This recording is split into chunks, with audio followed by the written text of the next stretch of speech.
At first আমাদের পিকচারটাকে Snapchat অ্যাপে share করে নিতে হবে, দেন ডাইরেক্টলি চলে যেতে হবে স্ন্যাপচ্যাট অ্যাপে।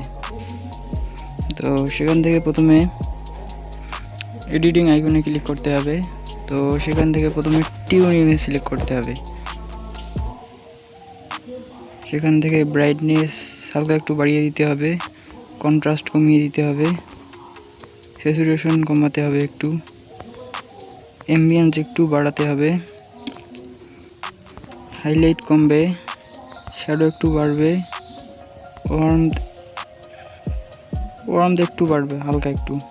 এবারে টিক মার্কে বা চেক মার্কে ক্লিক করতে হবে। এবারে আমাদের চলে যেতে হবে সিলেক্টিভ আইকনে।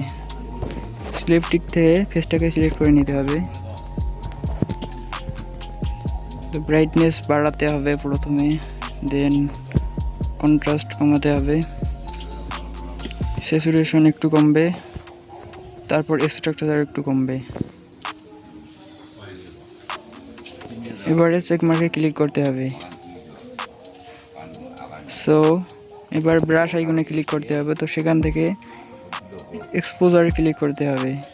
এক্সপোজার 0.7 থাকবে।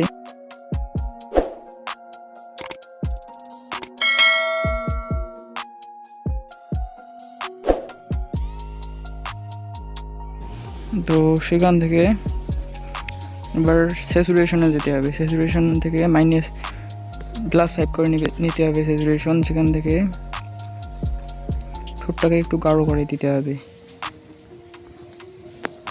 সো গাইস, এবার চেক মার্কে ক্লিক করতে হবে। তো এবারে আমাদের পোর্ট্রেট সিলেক্ট করতে হবে। তো সেখান থেকে ফেসের স্পটলাইটটা একটু বাড়িয়ে দিতে হবে, স্কিন স্মুথিং একদম বাড়াতে হবে 85 পর্যন্ত বা 90-এর কাছাকাছি। এবার আই ক্লিয়ারিটি একটু বাড়াতে হবে 86 বা সামথিং এর আশেপাশে রাখতে হবে। এবার চেক মার্কে ক্লিক করতে হবে। তো হয়ে গেল, দেখতেই পাচ্ছেন ডিফারেন্ট। তো এবারে ছবিটাকে শেয়ার করে সেভ করে নিতে হবে।